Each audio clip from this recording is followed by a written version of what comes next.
Assalamualaikum warahmatullahi ta'ala wabarakatuh. Kembali lagi di channel Fiksi Cerita Horor. Untuk kisah kali ini ada sebuah cerita yang diambil dari tulisannya Selin_ONK. Sebuah kisah yang berjudul Kuntilanak Sang Pengantin.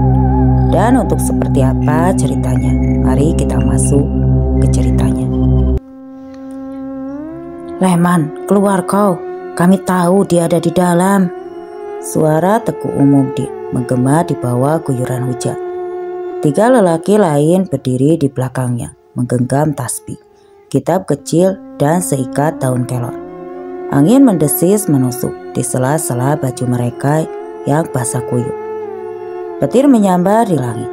Rumah Leman berdiri suram di ujung kebun kelapa, seperti bisu menunggu ajal. "Jangan-jangan kita terlambat lagi," desis Pak Kepala Desa sambil merapatkan kopiahnya ke kepala. "Lihat jendelanya," tunjuk salah satu dari mereka. Bayangan putih melayang tanpa jejak kaki di tanah, masuk menembus kaca jendela seperti kabut. Udara menjadi berat, daun kelapa berhenti bergoyang. "Ya Allah!" Bibir Tekudin bergetar. Tangannya langsung merogoh kitab mazhab kecil dari balik baju. Dia menggenggam tasbih tua dari bahan kayu putih itu. Dan doa-doa serta zikir mulai dilantunkan dengan nada tegas dan lantang. "Bismillah, Bismillahilladzi la yaduru ma'asmi sayun." Dari dalam rumah terdengar suara perempuan menderu. Kadang seperti tangis, kadang seperti tawa. Disusul suara laki-laki meraung. "Leni, ampun aku." Gubuk bergetar, petir membelah malam. Lalu tiba-tiba, brak. Pintu terbuka sendiri.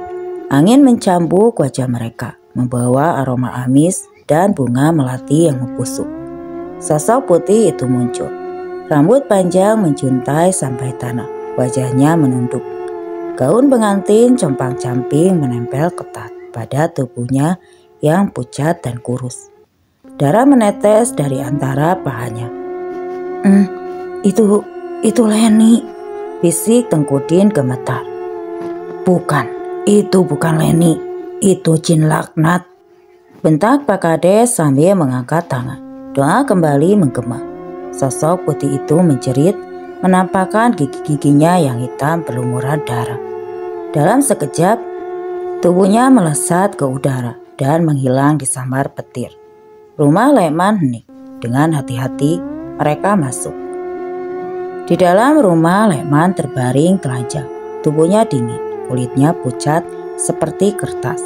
Napasnya nyaris tidak terdengar. Keringat membasahi seluruh tubuhnya. "Cepat, bacakan doa penyucian," seru Tengkudin. "Rohnya masih tertawan." Beberapa minggu kemudian. "Itu memang Leni, Tengku," suara Leman dengan tatapan matanya menatap kosong ke lantai rumah sakit jiwa. "Dia datang karena aku yang memanggilnya." Tengkudin menatapnya prihatin. "Jelaskan, Leman." "Malam itu waktu dia melahirkan, aku terlambat menolongnya. Terlalu lama dia mati karena aku, Leni dan anakku." Suara Leman tercekat. "Jadi aku setiap malam, aku tiup seruling, aku panggil dia, aku minta dia datang." Air mata mengalir dari sudut matanya. "Dan dia datang, tapi bukan dalam bentuk yang kau harapkan, Leman." Tengkudin menggenggam tangan Leman. "Kau bukan Tuhan, tidak bisa menghidupkan yang telah pergi." Leman menunduk. "Aku tahu." Bertahun-tahun kemudian di desa itu, suara seruling tidak pernah lagi terdengar. Leman tidak pernah kembali ke gubuknya. Orang bilang dia menikah lagi, menjadi kakek yang ceria. Tapi ada satu pantangan, jangan sebut nama Leni di hadapannya. Suara gerimis hujan terdengar. Disusul suara petir yang bergelegar dari kejauhan. Diikuti suara burung hantu yang melengking pelan. "Leman, bangun nak, ini aku, Tengkudin." Suara Tengkudin terdengar lemah. dan raut wajahnya cemas. Leman bertanya dengan suara yang serak dan parau. "Di mana, Tengku? Ini rumah siapa?" Mata Leman terbuka perlahan. Dinding papan, lampu sentir, bau kayu basah, dan minyak kayu putih memenuhi hidungnya. Tubuhnya dingin, selimut lusuh menutupi badan kurusnya. Ia menatap sekeliling, asing. Tengku Din berusaha menenangkan. "Kau ditemukan di kuburan lama, di bawah pohon aren. Sudah 2 malam kau tidak sadarkan diri." Leman panik, lalu duduk tiba-tiba. "Kuburan? Tidak, tidak. Aku lihat dia Leni. Dia memanggilku malam itu." Suara petir menggelegar dan suara angin mengempas lewat celah papan. Tengku Din dengan suara menegang. "Leman, tenang. Apa maksudmu kau melihat Leni?"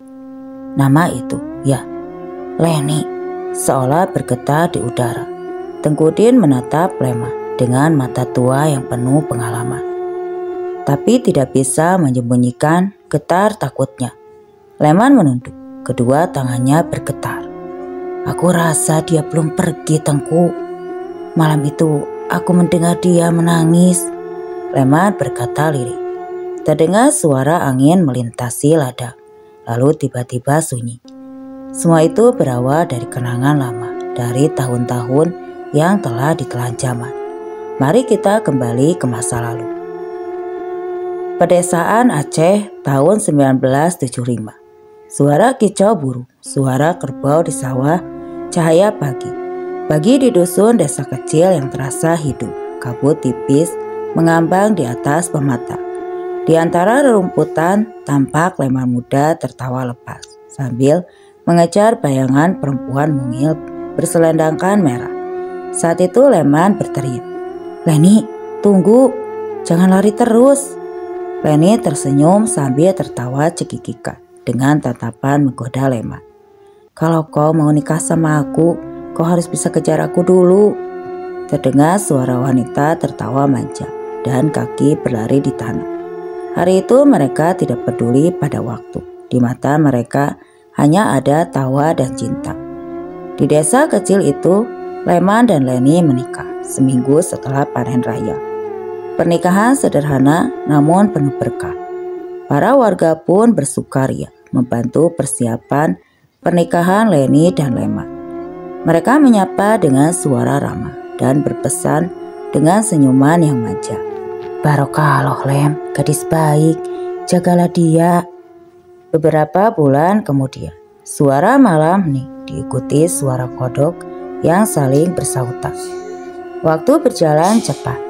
Leni perutnya mulai mempuncit, namun senyumnya tetap sama. Di malam-malam sunyi, Leman duduk di depan rumah, memijat kaki istrinya, sambil mendengar detak waktu berdetak di jantung mereka. Bibir Leni mengukir kuras senyum sambil menahan tawa. "Kau yakin anak kita laki-laki?" Leman pun tersenyum bahagia. "Kalau perempuan pun tidak apa, asal wajahnya secantik ibunya." Namun seolah kebahagiaan itu tidak bertahan lama. Karena malam itu badai datang. Suara angin bertiup kencang, hujan deras, petir menyabar. Malam itu badai datang tanpa aba-aba. Langit seolah pecah. Terdengar suara Leni berteriak dari kamarnya karena air ketubannya sudah pecah. Leni menjerit sejadi-jadinya, tidak tahan menahan rasa sakit yang teramat. "Leman, perutku sakit sekali." Tek, tek. Terdengar suara kaki berlari. Brak. Pintu dibuka cepat. Leman panik melihat keadaan istrinya. "Tahan, aku panggilkan Mak Bien." Tapi Mak Bien sebagai dukun beranak di desa itu tidak kunjung datang. Jembatan kecil ke rumahnya ambruk dilanda banjir. Leni menggeliat di atas kasur pandan. Tangannya menggenggam tangan Leman erat. Keadaan Leni terlihat semakin lemah. "Jangan biarkan aku mati, Leman." Leni menangis dan berkata dengan suara parau, "Tidak, kau akan hidup. Kita akan membesarkan anak kita bersama." Suara petir mengentak kuat. Seketika suasana menjadi sunyi. Pagi menjelang, hujan mereda. Tapi nyawa Leni tidak bisa diselamatkan. Anak mereka lahir namun tidak menangis. Sejak hari itu, rumah Leman sunyi. Waktu berhenti dan kabar pun menyebar. Leni mati mengenaskan, namun arwahnya belum tenang. Kembali ke masa kini, Leman menunduk dengan suara gemetar. Aku dengar dia malam itu, Tengku. Suaranya seperti meminta tolong. Tengku Din berbicara dengan nada tegas, namun lembut. Mungkin itu godaan jin. Arwah orang meninggal tidak akan kembali, Leman. Suara Leman mendesis. Tapi aku melihat wajahnya di dekat pohon ara. Dia berdiri mengenakan gaun putih pernikahan kami. Matanya merah, tapi air matanya mengalir. Kret. Suara lemari tua berderit pelan. Disusul suara bisikan perempuan pelan. Terdengar suara bisikan Leni yang halus, namun menyayat hati. Leman, aku kedinginan. Tengku Din bergegas berdiri. Kita harus bacakan doa malam ini juga, atau arwah itu akan menuntut. Dan malam itu pun tiba, tapi angin membawa anyir seperti darah dan bunga kamboja. Leman duduk di tikar sembahyang, bibirnya bergetar. Tapi kali ini bukan karena dingin, karena dia tahu Leni memang belum pergi. Lampu sentir berkedip, suara tangisan perempuan dari luar rumah. Suara pintu berderit lambat, terdengar suara parau dari kejauhan. Leman, aku sudah pulang. Disusul dengan suara angin malam yang hawanya menusuk ke kulit. Diikuti suara jangkrik dan denting seruling sendu. Hujan rintik malam hari disusul suara angin yang membawa sama suara seruling sayup dari jauh. Sejak Leni meninggal, rumah panggung milik Leman tidak pernah lagi terdengar gelak tawa. Hanya satu suara yang terus membelah malam. Suara seruling dimainkan dengan getaran kesedihan yang menusuk langit. Tengku Din berbisik kepada warga desa. Setiap malam, Leman tiup seruling itu, katanya untuk Leni. Tapi beberapa warga mulai melihat sosok perempuan berdiri di teras rumahnya. Dia, rambutnya panjang basah. Salah seorang warga tampak takut dan gemetar. Tengku, kau yakin itu bukan orang? Aku pernah lihat seminggu lalu berdiri menghadap pintu rumah Leman, pakai baju putih. Matanya kosong. Di dalam rumah Leman saat malam, kayu rumah tua berderit pelan. Suara angin menyusup di celah dinding. Leman dengan dalam dan suara lirih duduk di pojok ruangan sambil memegang seruling. Leni, malam ini pasti datang lagi ya. Kau pasti dengar aku seperti dulu saat kita di sawah. Ia meniup seruling. Suara merdu namun menyayat hati yang mendengarnya. Seolah itu suara alunan kesedihan yang tidak berujung. Tap, tap. Tiba-tiba ada suara kaki berjalan di lantai kayu. Leman terdiam dan menoleh perlahan. Leni, suara lantai berderi. Leman berdiri perlahan.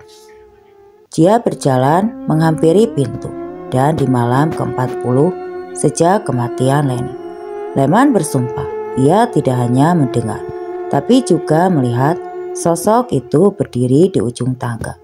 Bayangan kabur dengan sorot mata kosong dan air yang menetes dari ujung rambutnya. Tubuh Leman bergetar menahan tangis. Kini suaranya pun ikut bergetar. Leni, kau kembali. Aku tahu cintamu tidak pernah pergi. Suara deru angin menghembus, selalu sunyi. Pagi hari pun tiba di desa kecil itu. Tengku Din duduk bersila dengan wajah tegak. Aku khawatir Leman telah membuka celah antara dua dunia. Dunia kita dan mereka dengan urusan yang belum terselesaikan. Salah seorang warga pun mulai berbicara. Kau percaya itu bukan Leni? Tengku Din menatap dengan wajah serius dan berucap tegas. Bukan, itu bukan Leni. Itu sesuatu yang meniru Leni. Dan kini ia semakin kuat. Malam harinya, di balik jendela rumah Leman. Tik, tik. Suara rintik hujan yang disusul oleh suara seruling Leman. Kamera imajiner mengintip dari luar jendela, memperlihatkan Leman duduk menghadap pintu. Seolah terdengar Leman sedang berbicara pada seseorang. Kau suka suara ini kan? Sama seperti waktu kita duduk di bawah pohon mangga itu. Pintu terbuka perlahan sendiri. Semilir angin masuk. Leman tersenyum dengan wajahnya sedikit aneh. Akhirnya, kau datang lagi sayangku. Suara lantai dipijak lembut. Kemudian terdengar suara bisikan halus seorang wanita. Iya, suara itu tidak lain adalah Leni. Suaranya terdengar halus, namun menyeramkan. Mainkan lagi untukku. Namun di balik suara lembut itu, mata Leman menyiratkan kegilaan. Ia mulai bicara sendiri siang malam. Wajahnya tidak lagi muram, justru tampak bahagia. Tapi matanya kosong. Keesokan harinya Tengku Din mengintai di balik pohon saat malam mulai tiba. Kresek, kresek. Suara di dedaunan gemeresik diikuti suara seruling dari kejauhan. Tengku Din merasa hawa dingin mulai semakin mencekam. Hawa yang tidak bisa dirasakan di desa ini. Dia berbisik pada diri sendiri. Ya Allah ya Rob, lindungi hamba-Mu. Terlihat sorot mata Leni tiba-tiba muncul di jendela. Matanya putih, semua wajahnya pucat. Senyum menyeringai. Tengku Din menahan napas lalu melantunkan zikir. La ilaha illallah. Itu bukan Leni, itu jin. Ia pakai rupa Leni saat menemui Leman. Sejak malam itu, Tengku Din mulai menyelidiki masa lalu Leman dan ditemukanlah satu hal yang tidak banyak orang tahu.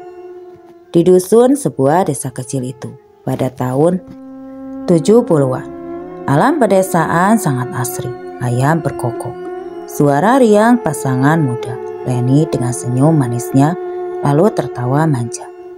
Leman, kalau aku mati duluan, jangan lupakan aku ya. Leman mengusap rambut Leni lembut, menyelipkannya di belakang telinga sang pujaan hati. Mana mungkin aku lupa, kalau kau mati duluan, aku bakal tiup seruling setiap malam sampai arwahmu datang. Ternyata janji itu yang awalnya hanya gurauan cinta menjadi pengikat jiwa yang tidak pernah benar-benar pergi.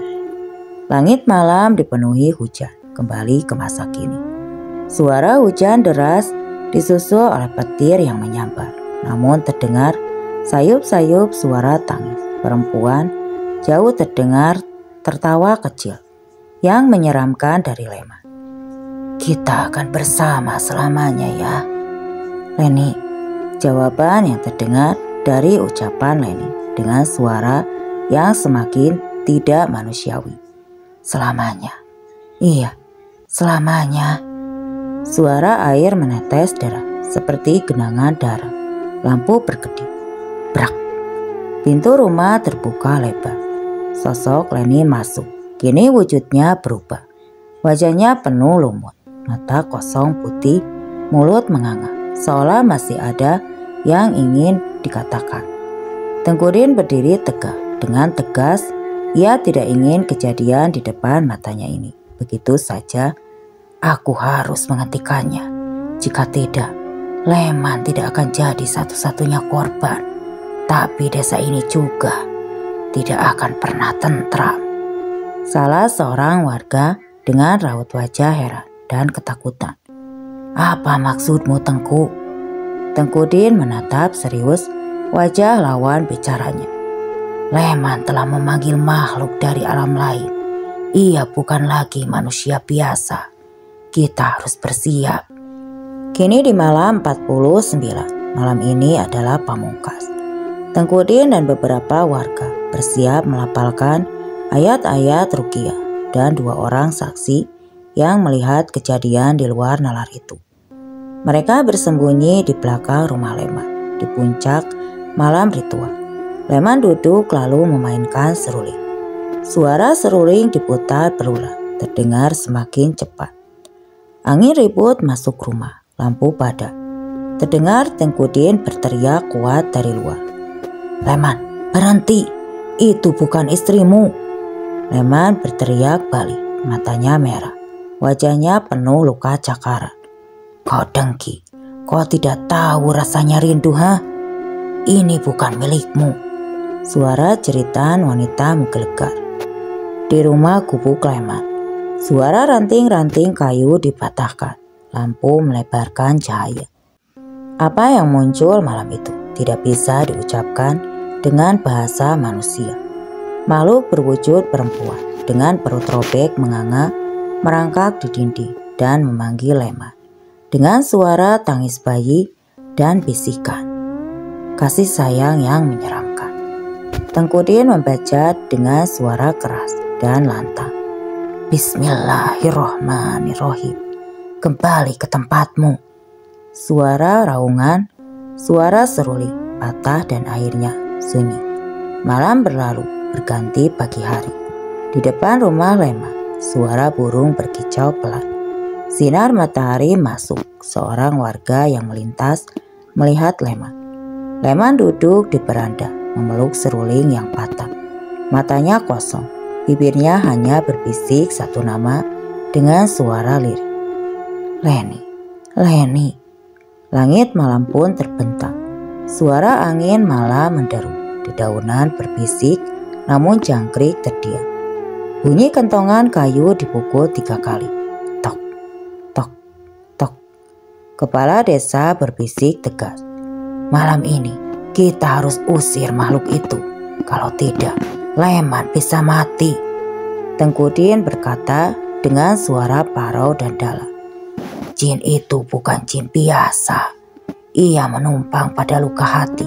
Kesedihan Leman adalah pintunya." Di rumah tua yang kini dijaga warga, Leman terbaring, tidak sadarkan diri. Matanya kadang terbuka tapi kosong, seperti menatap ke jurang yang tidak terlihat. Napas berat sesekali disertai erangan Leman. Lilin dinyalakan, api menderit. Pak Kecik atau kepala desa melangkah ke dalam ruangan menatap Leman. "Apa kau yakin bisa mengusirnya malam ini?" Tengkudin merentangkan tangan, menyiapkan kemenyan bubur. Malam Jumat Kliwon, tirai antara 2 dunia terbuka. Tapi itu juga saat makhluk itu seperti dia paling kuat. "Kita harus cepat." 3 pria berpakaian serba putih duduk mengelilingi tubuh Leman. Mereka mulai membaca doa. Suara mereka menggema, zikir dan doa mengalun diiringi suara angin berdesir dari luar. Leman mengigau pelan, suaranya gemetar. "Leni, jangan pergi. Leni." Nama itu disebut kembali. Leni, istrinya yang sudah meninggal 20 tahun lalu saat melahirkan. Tapi siapa yang kini mengunjungi Leman di setiap malam? Siapa yang menampakkan diri sebagai Leni? Angin keras menghantam jendela, cermin retak. Pacek tersentak. "Dia datang." Tengkudin berdiri tegak, suaranya naik dengan lantang. "Bacaan jangan berhenti. Jangan biarkan dia masuk." Tapi sudah terlambat. Bayangan putih melayang di luar jendela. Rambutnya menjuntai panjang menutupi wajahnya. Ia menatap, atau lebih tepatnya menusuk dengan tatapan kosong dan membara. Terdengar teriakan mengerikan khas kuntilanak. Tengkudin berteriak sambil menaburkan garam ruqyah dan air zikir. "La haula wala quwata illa billah." Lilin padam serempak. Rumah mendadak gelap total. Hanya suara tangis dan angin yang mengisi malam. Bayangan melayang cepat. Lalu suara cakaran kayu. Suara wanita tertawa menyeringai menyayat hati. sosok kuntilanak dengan suara pelan, serak penuh dendam. Dia mencariku dan aku datang. Kalian ingin memisahkan kami. Pacek gemetar, suaranya hampir tidak keluar. Bukan kau yang ia cari. Sosok kuntilanak menjerit. Aku Leni. Tubuh Leman terangkat sendiri melayang. Matanya terbuka, merah menyala. Mulutnya bergetar, tapi suaranya yang keluar suara wanita. Leman kerasukan, terdengar suara menjadi dua lapis. Dia kehilangan aku. Kalian membiarkan aku mati. Tengku Din membelalak. Kau bukan Leni. Kau hanya makhluk yang menjelma dari derita dan kehilangan. Lalu Tengku Din mengeluarkan kain kapan tua bekas milik Leni. Masih ada noda darah di sudutnya. Ia mengikat ke ujung bambu dan mulai membacakan ayat ruqyah. Suara doa keras, lantang dan menggema. Atas nama yang maha hidup, aku perintahkan kau kembali ke tempatmu. Sosok kuntilanak itu menjerit terbakar. Suara mendesis seperti air mendidih. Bayangan itu terbakar dalam cahaya. Rambutnya terbakar duluan. Lalu wajahnya mulai terbuka dan semua orang tertegun. Pak Kecik berkata pelan dan terkejut. Ya Allah, itu benar wajah Leni. Tengku Din menunduk sedih. Wujud itu memang meminjam wajahnya. Tapi jiwanya tidak pernah kembali. Setelah jeritan terakhir menghilang, tubuh Leman jatuh ke lantai. Ia pingsan. Tapi wajahnya terlihat lega. Seolah beban puluhan tahun akhirnya diangkat dari pundaknya. Azan subuh mulai terdengar. Kokok ayam, suara azan dari kejauhan. Pagi itu Tengku Din mengungkapkan segalanya tentang bagaimana kesedihan bisa menjadi celah. Bahwa manusia yang patah hati bisa jadi mangsa empuk bagi jin. Tengku Din berbicara pada warga yang berkumpul. Jin itu mengaku sebagai Leni. Dia tumbuh dari kesedihan, lalu menanamkan harapan palsu. Leman membukakan pintu itu tanpa sadar. Pak Kecik menunduk, lalu berkata penuh penyesalan. Jadi ini salah kita juga. Tidak pernah ada yang benar-benar membantu Leman sejak Leni meninggal. Warga hanya diam menatap rumah tua yang kini hening. Tidak ada lagi suara isak di dalam hati. Tidak ada lagi bayangan putih yang berkeliaran.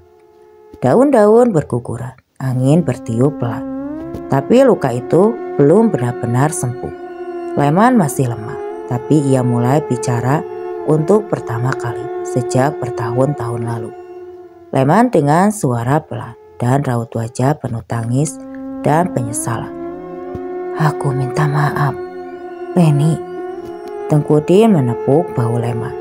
Maafkan dirimu sendiri, Man. Leni sudah damai. Sekarang giliranmu. Dan malam itu untuk pertama kalinya, Leman tidur tanpa mimpi buruk.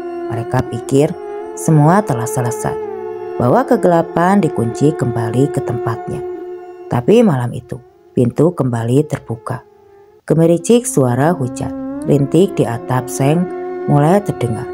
Angin melolong di luar. Sudah seminggu sejak pengusiran. Malam Jumat Kliwon, desa mulai tenang. Warga kembali ke ladang. Namun di dalam rumah panggung tua itu, Leman sering duduk terdiam menatap pintu kayu yang setengah lapuk. Leman berbisik pada dirinya sendiri.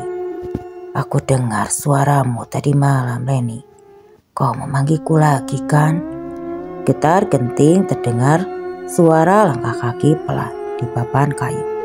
Setiap malam suara-suara itu datang kembali. Tapi bukan cerita, bukan tangisan. Suara undangan pernikahan.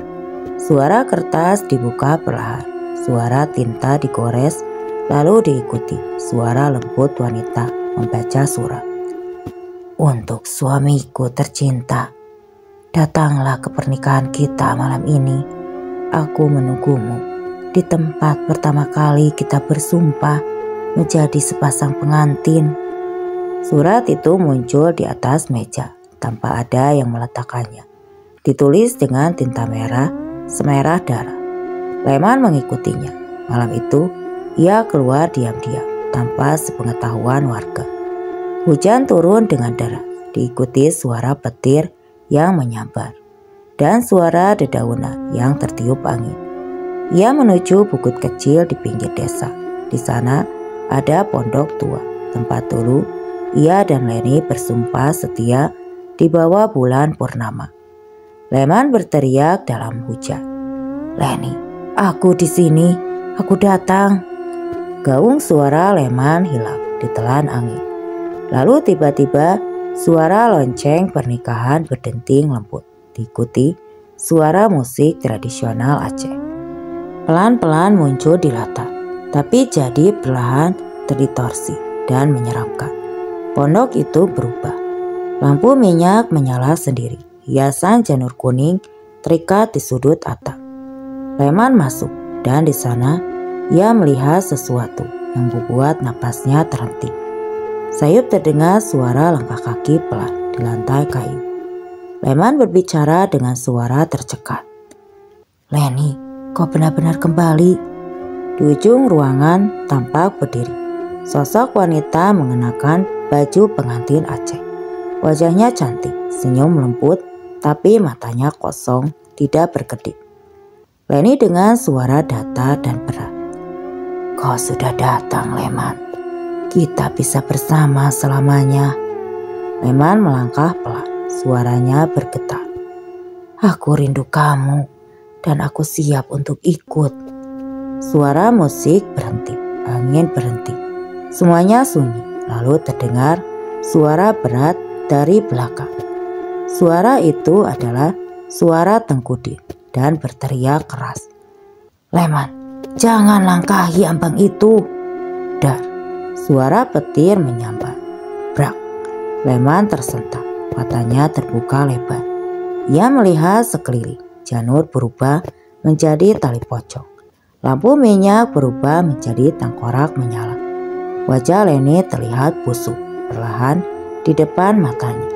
Sosok pengantin wanita itu suaranya berubah kasar dan dalam. "Kau berjanji padaku, kau sudah mengikat diri." Ternyata itu bukan Leni, tapi jin yang belum pergi sepenuhnya. Jin itu tertanam janji membuat pernikahan palsu di antara dua dunia, mempergunakan roh Leni yang membawa dendam. Tengku Din membaca doa dengan suara yang keras dan lantang. "Bismillah, segala sumpah batil hancur atas nama Allah." Terdengar suara teriakan jin itu meledak. Pondok roboh setengah. Api muncul dari tanah. Leman bergegas mundur, disusul isak tangis. "Aku cuma ingin bersamanya." Tengku Din menariknya keluar. "Cinta yang tulus tidak akan menahan jiwa, tapi yang terjadi saat ini adalah belenggu dari setan." Pak Din dan juga Pak Kecik menutup tempat itu dengan pagar kawat berduri dan doa-doa. Pondok itu dilarang didekati siapapun, namun kisahnya tetap tersebar. Kertas surat terbakar sendiri. Beberapa warga bersumpah. Malam Jumat berikutnya, mereka mendengar suara lonceng pernikahan dari bukit, lalu suara tawa wanita, suara kuntilanak yang tertawa, tapi tawa itu seolah menyayat hati. Leman berbicara pada warga sambil duduk di depan rumah. "Saya salah, saya terlalu lemah, tapi sekarang saya tahu kehilangan bukan alasan untuk mengundang kegelapan." Pak Kecik mengangguk pelan. "Kadang yang kita cinta harus kita lepaskan atau kita ikut tenggelam bersamanya." Beberapa bulan kemudian, Leman pindah ke rumah baru, lebih dekat ke masjid. Ia mulai membantu anak-anak yatim di desa. Dari lelaki sunyi, ia berubah menjadi sosok yang menginspirasi. Leman tersenyum pada anak-anak, seraya berkata lirih pada dirinya sendiri. "Leni pasti ingin aku hidup dengan baik, bukan hidup bersama mayat kenangan. Keesokan paginya, suara angin pegunungan bertiup lembut. Burung-burung berkicau, daun-daun gemersi. Langit subuh mengguratkan cahaya jingga keemasan di atas perbukitan. Embun masih menggantung di pucuk ilalang dan suara ayam jantan bersautan dari kejauhan. Leman duduk bersila. Dia berada di pondok kayu yang sederhana. Wajahnya terlihat lebih tenang dari sebelumnya, meski masih menyimpan guratan luka yang tidak bisa dihapus waktu. Seruling itu kini sudah patah, yang dulu tidak pernah lepas dari genggamannya. Kini tergolek di rak di dalam kotak kayu berdebu. Tidak lagi dibelainya, tidak lagi ditiupnya. Ia hanya menatapnya sesekali, seperti menatap masa lalu yang sudah usai. Langkah kaki mendekat di atas lantai kayu. Tek, tek. Assalamualaikum, Leman. Suara berat namun lembut menyapa. Suara itu datang dari seseorang yang selalu hadir dalam masa-masa tergelapnya. Leman menoleh pelan. Waalaikumsalam. Tengkudin, duduklah, saya seduhkan kopi. Tengkudin tersenyum hangat, lalu duduk bersila di sebelahnya. Tidak usah repot, aku kemari bukan untuk ngopi, tapi untuk memastikan hati dan jiwamu sudah tenang. Leman diam, angin pagi menyusup ke sela-sela kain sarungnya.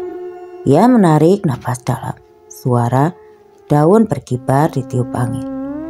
Tengku, kalau waktu bisa kuputar, aku ingin tetap bersamanya, tapi hidup tidak bisa begitu kan? Tengkudin menepuk bahunya dengan lembut penuh kasih. Leni telah pergi dengan tenang, yang ditinggalkan harus tetap berjalan. Dulu aku pikir mencintai artinya tidak boleh melepaskan. Suara Leman bergetar, matanya berkaca. Tapi sekarang aku mulai mengerti, cinta itu juga soal merelakan. Keningan menggantung di antara mereka. Suara kayu berderit pelan saat angin menyentuh dinding pondok. Tengkudin menatap lembut. Kau tahu, Leman, Tuhan tidak akan mengambil seseorang untuk menyiksamu, tapi untuk mengajarkan bahwa yang sejati tidak pernah benar-benar pergi. Leman mengangguk pelan. Aku pun bisa tidur tanpa mendengar suara seruling itu, tapi aku mendengar suara lain sedang memanggil. Bagus, itu tandanya rohmu mulai pulih. Tengkudin berdiri perlahan, menepuk sarungnya dari debu. Kalau sudah tiba waktunya, menikahlah. Lelaki jangan biarkan hidupmu berhenti di pemakaman. Terdengar suara getah lembu dan hiruk pikuk pasar desa. Beberapa bulan kemudian, desa mulai melihat Leman yang baru. Tubuhnya lebih tegak, wajah lebih bersih, dan sorot matanya tidak lagi kosong. Ia pindah ke kampung sebelah, memulai hidup baru sebagai pengrajin bambu.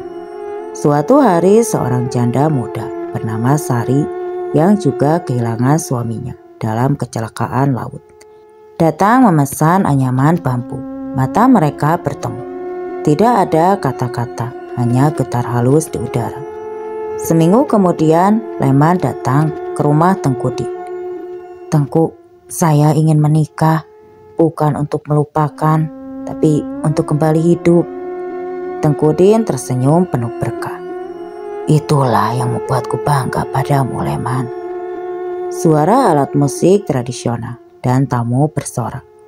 Hari pernikahan Leman dan Sari berlangsung sederhana, tapi hangat. Tidak ada suara seruling mengiringi acara.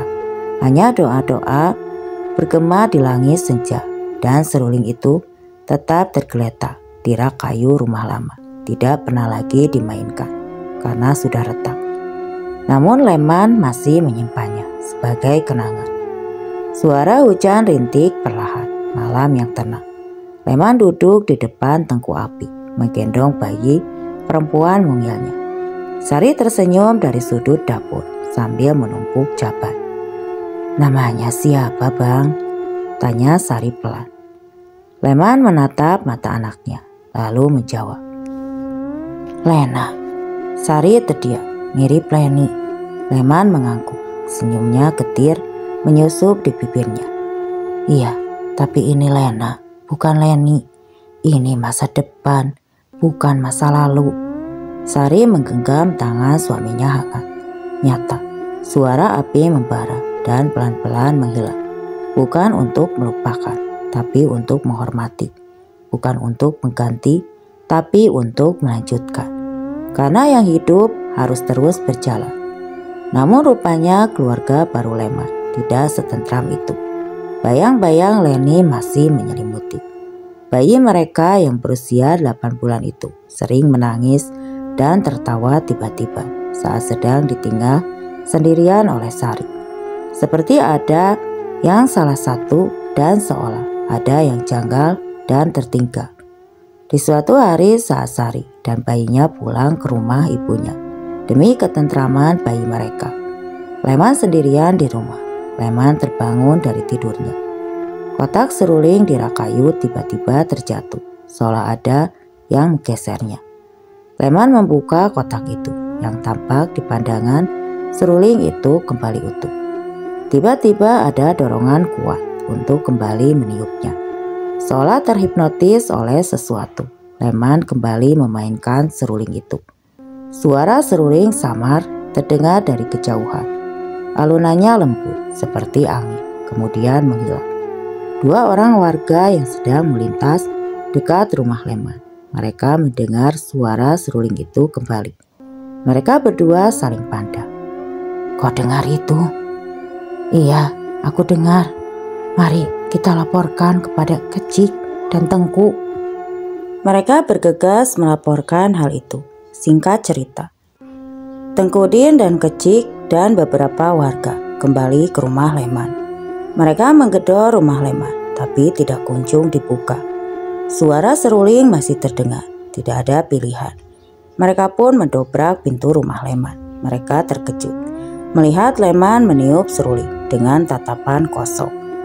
Langkah kaki bergemeresik mendekat. Tengkudin datang membawa kendi kecil berisi air ruqyah yang berkilauan dalam cahaya. Di tangan satunya selembar kain putih yang basah menetes perlahan. Ia menunduk lalu meletakkan kain itu di atas wajah Leman, tepat di pipinya yang membeku. Aroma menyengat langsung merebak dari kain itu. Ada wangi bunga melati. Gumamnya seolah tidak hanya mencium, tapi melihatnya seperti ada pusara yang baru dibuka. Papajan merinding. Bau itu bukan bau bunga biasa. Ada kematian yang tersembunyi di balik wanginya. "Habiskan air ruqyah ini," perintah Tengkudin sambil menyodorkan kendi. Japar mengangkat kepala Leman dengan hati-hati, lalu menyentuhkan bibir kendi ke mulutnya. Leman meminum sedikit, lalu tersedak. Tubuhnya mendadak menegak. Kedua matanya terbelalak, memandangi langit-langit rumah, seperti melihat sesuatu yang tidak bisa dijelaskan. Tiba-tiba tubuhnya menggigil hebat, dadanya naik turun liar, dan dari tenggorokannya keluar suara erangan yang bukan sepenuhnya manusia. "Allahu Akbar," desis Tengkudin pelan, lalu mulai melafalkan ayat-ayat ruqyah dengan suara tenang namun penuh gentar. Leman menjerit bukan karena sakit, tapi seperti sedang diusir dari dalam tubuhnya sendiri. Suara itu serak, menggelegar, dan tiba-tiba gelas kendi pecah dengan sendirinya di lantai. Airnya menyebar, membentuk pola aneh seperti bunga mekar hitam di atas papan kayu. Dari sudut ruangan, angin dingin meniup masuk melalui celah papan dinding. Lampu senter berkedip lalu stabil kembali. Wangi melati makin menyengat. Semua menahan napas. "Kau lihat itu?" Suara Pak Japar hampir tidak terdengar, menuju ke arah jendela terbuka. Tengkudin menoleh cepat. Di luar sana di antara ilalang yang menarik pelan, sosok putih berdiri mematung. Rambutnya panjang, menjuntai menutupi wajah. Gaunnya berlumur darah dan lumpur. Ia tidak bergerak, tidak berkedip, tapi mereka tahu ia melihat. "Jangan dilihat," bisik Tengku Din sambil memeluk kitab kecilnya lebih erat. "Jika kita takut, dia akan datang lebih dekat." Leman tiba-tiba terbatuk keras. Dari mulutnya keluar sesuatu, benang halus yang basah dan hitam. Tengku Din langsung mengambilnya, membungkus dengan daun sirih yang sudah dibacakan doa. Jimat ditanam dalam mulutnya, bukan karena untuk perlindungan, tetapi untuk ikatan. Ia pernah diserahkan sebagai pengantin. Pak Japar menoleh cepat. "Pengantin," Tengku Din mengangguk pelan. "Kuntilanak tidak selalu menculik, kadang ia diberi." Di luar jendela, sosok putih itu telah menghilang, tapi hawa dingin masih tertinggal, menggantung di udara seperti janji yang belum lunas. Leman akhirnya terlelap, tubuhnya masih menggigil, namun wajahnya mulai mendapatkan kembali warna. Napasnya mulai teratur. Pak Japar duduk bersila, punggungnya bersandar pada tiang rumah. Tangannya gemetar memeluk lutut. "Apa dia akan kembali normal?" Tengku Din menatap langit-langit sejenak sebelum menjawab. "Jiwanya kembali, tapi bekasnya tidak akan hilang. Ia sudah melihat sisi lain dunia ini." Di luar azan subuh terdengar samar, menyusup lewat celah dinding. Fajar mulai menyingsing dan untuk sementara malam itu menyerang. Pagi menyusup pelan ke celah-celah pohon kelapa. Embun masih menggantung di ujung daun, memantulkan cahaya keemasan dari matahari yang muncul malu-malu di balik bukit. Kicauan burung galejra terdengar seperti lirih, seperti tahu desa itu baru saja melewati malam yang tidak biasa. Warga berjalan perlahan di jalan tanah. Tidak ada yang bicara banyak, seolah kata-kata bisa membangunkan sesuatu yang belum sepenuhnya pergi. "Dibawa ke Aceh Timur," gumam Tengku Din menatap jalan setapak kosong di samping masjid. "Keluarganya bilang pengobatan tradisional di sana lebih kuat dan untuk luka yang tidak bisa dijahit oleh jarum biasa." Beberapa anak kecil bermain di dekat makam lama Leni, tapi nisannya telah dibalik, nyaris tersembunyi oleh semak. Sebuah tradisi tua yang dipercaya bisa menahan roh agar tidak kembali. "Tapi kenapa dibalik?" tanya seorang bocah menunjuk batu nisan kusam itu. Seorang nenek menepuk pundaknya lalu menunduk pelan.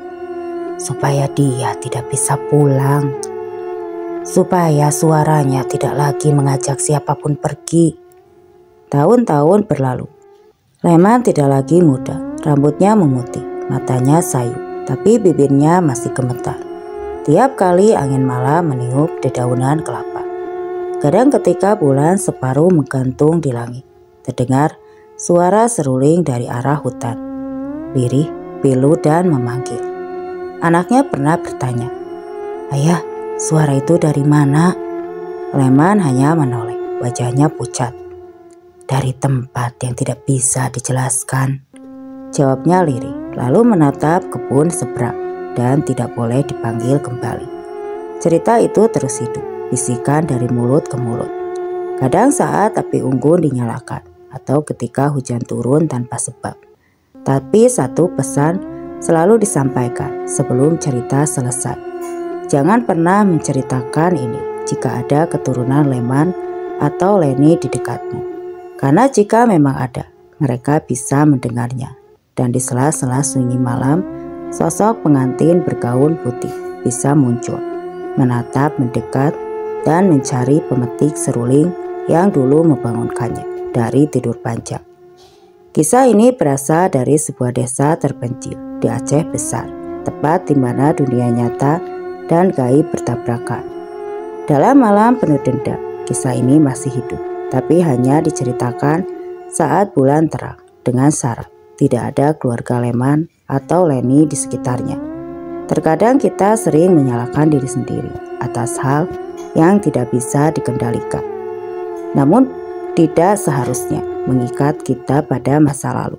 Lepaskan bukan karena kita lupa, tapi karena kita ingin hidup dan karena mereka yang telah tiada ingin kita bahagia. dan cerita pun selesai. Terima kasih untuk yang sudah mampir di channel ini. Wassalam.